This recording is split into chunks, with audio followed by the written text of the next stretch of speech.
In this module, I'm going to share with you a secret for making your demos and presentations more effective than they've ever been before. Like many other secrets of sales success, it's simple, but not necessarily easy. You're going to need a little bit of discipline, and it's going to take some planning and preparation, but I guarantee the results will be more than worth your while. Before we talk about what a great demo is, though, let's see what it isn't. Chances are you've watched this scene once or twice yourself, so picture it for a second while I describe it.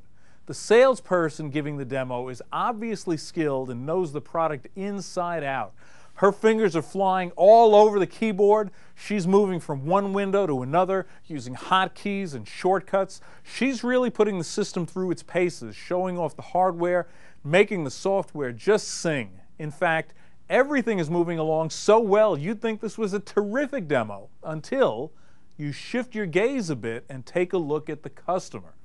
The customer is standing there with a faraway look in his eyes, wondering how the Yankees are doing against the Red Sox at Fenway Park. His mind is a million miles away. So what went wrong? What our intrepid salesperson failed to do was to get the customer mentally engaged in the demo. And I think you'll agree with me that until your customer is engaged in what's going on, no meaningful progress is going to be made in the sales process.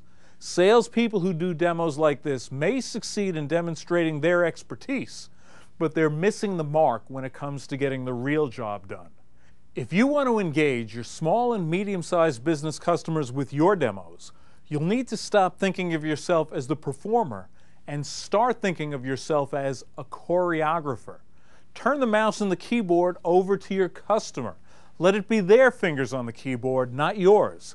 In effect, let them do their own demo. Now, I know what you're thinking. This sounds like a recipe for disaster. Well, stay with me a second.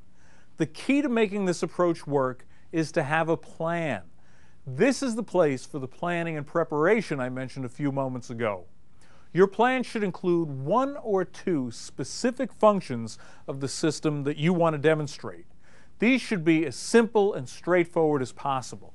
If you plan your demo properly, you should be able to walk your client through a series of specific steps to illustrate the functionality that you want to establish.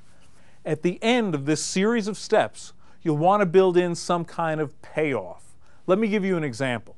If you were selling an accounting system, you might have your customer enter an invoice, post it to the system, and then create a graph that shows the new aged receivables report that includes the newly entered invoice. The creation of the graph is the payoff. Building in a payoff accomplishes a couple of things. First of all, it gives your customer a sense of accomplishment for having created a specific result. Second, it creates a natural break in the demo, a place where you can then easily segue from the demo back to your sales presentation. Of course, sometimes there will be additional aspects of your system's functionality that your customer asks to see. What should you do then if you don't have a choreographed demo ready? Well, remember, your objective is to keep your customer mentally engaged. If your customer is asking to see specific functions of the system, then you can probably demo those functions yourself and be pretty confident that your customer is paying attention. One final point. The principle of keeping your audience engaged can be applied to your presentations as well as your demos. The secret here is to make your presentations as interactive as possible. Instead of just rambling on and on, you want to pepper your presentations with questions and opportunities for your audience to participate. And make sure you're paying attention to your audience's reaction. Don't get so caught up in what you're saying that you fail to pick up the signals that you're losing them. If you incorporate these principles, you'll find that your demos and presentations are more effective and more persuasive than ever before. And it won't matter what the Yankees and Red Sox are doing up at Fenway Park.